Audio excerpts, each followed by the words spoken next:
Before you begin troubleshooting error code 101 or any of the overheat error codes, it's important to check the error history on your boiler. To do that, press the history button once. You see the letters ERR show up. Press OK, and now the boiler will display in sequence the date, time, the number in the sequence of history, and the error code over and over. In this case, we have a 9th error in the history, is an error 619, and the dashed lines indicate that the date and time was not set when this error occurred.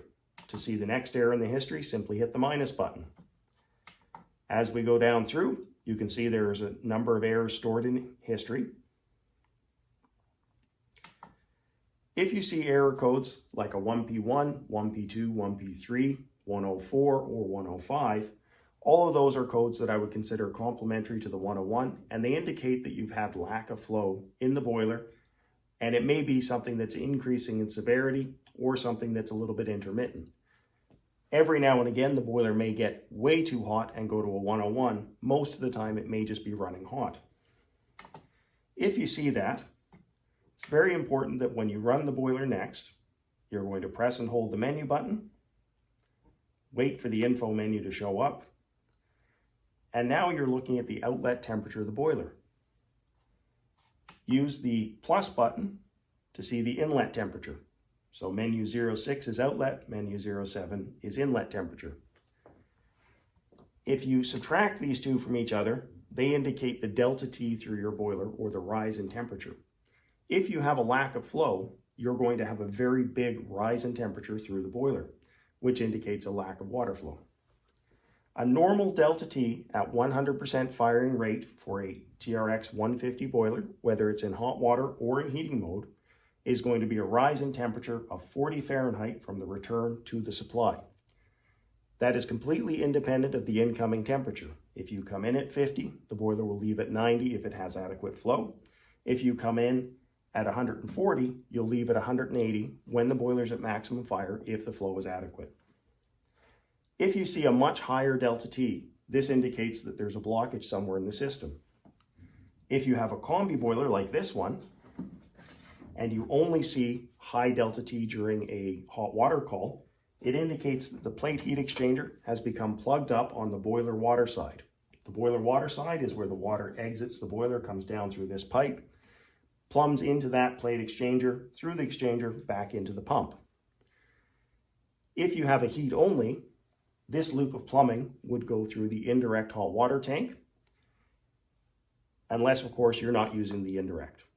If you've established that you have good flow during space heating, but not during domestic, you'll want to descale the boiler side of the plumbing loop and clean the plate exchanger. It's very important that you do this because a lack of flow on a repetitive basis will damage the heat exchanger, and all the scale that's forming in here and forming in the plate exchanger will damage everything in the system, destroying the boiler. If you have a high delta T in both heating mode and in hot water mode, that indicates potentially that your pump is malfunctioning.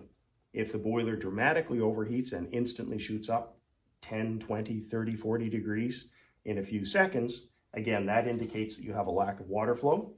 Make sure that the pump is set to the maximum speed by twisting the dial.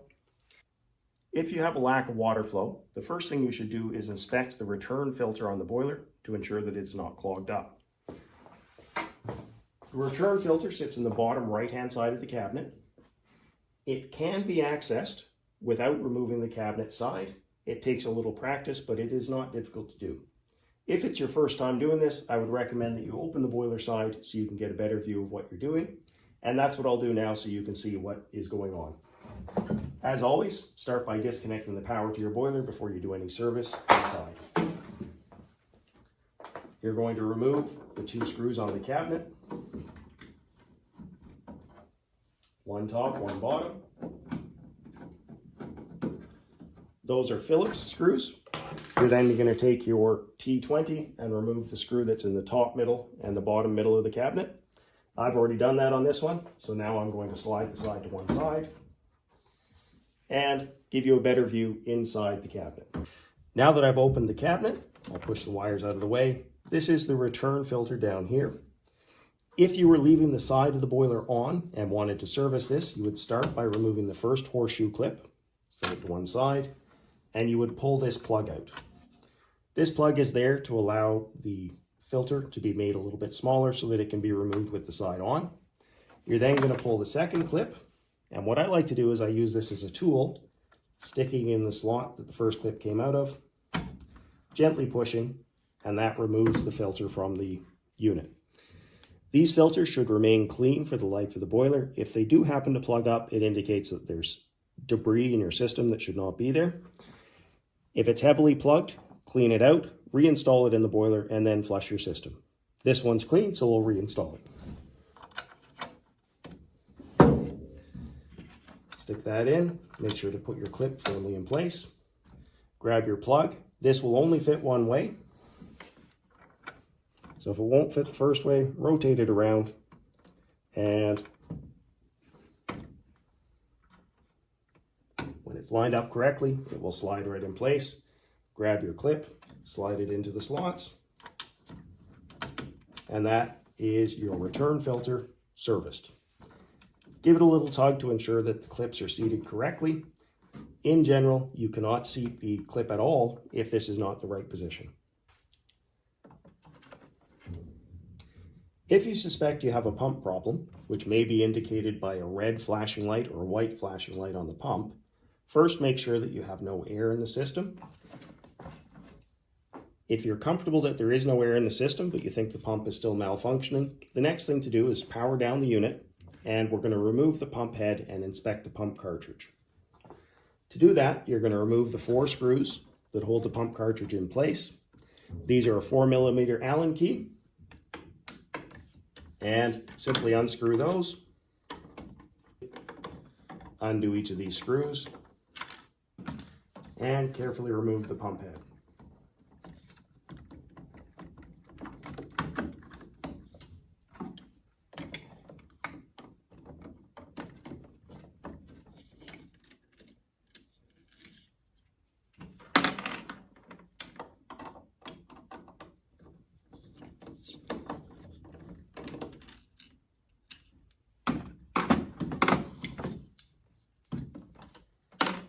When you get the pump out of the boiler, inspect the impeller to ensure that there's no debris lodged in any of the vanes on the impeller.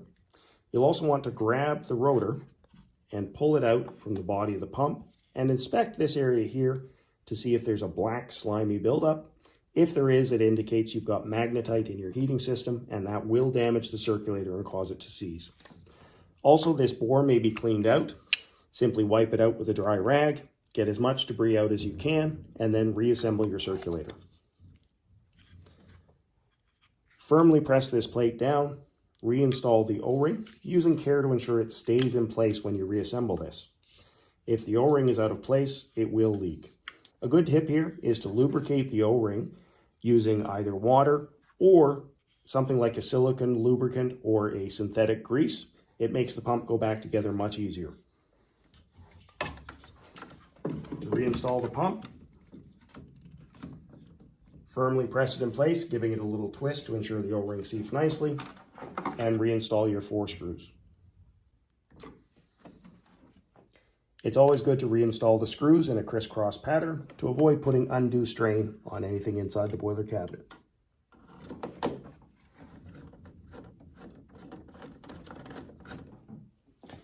Now that your pump is reinstalled, refill the boiler, ensure that there's no air anywhere in the system, and see if the problem persists.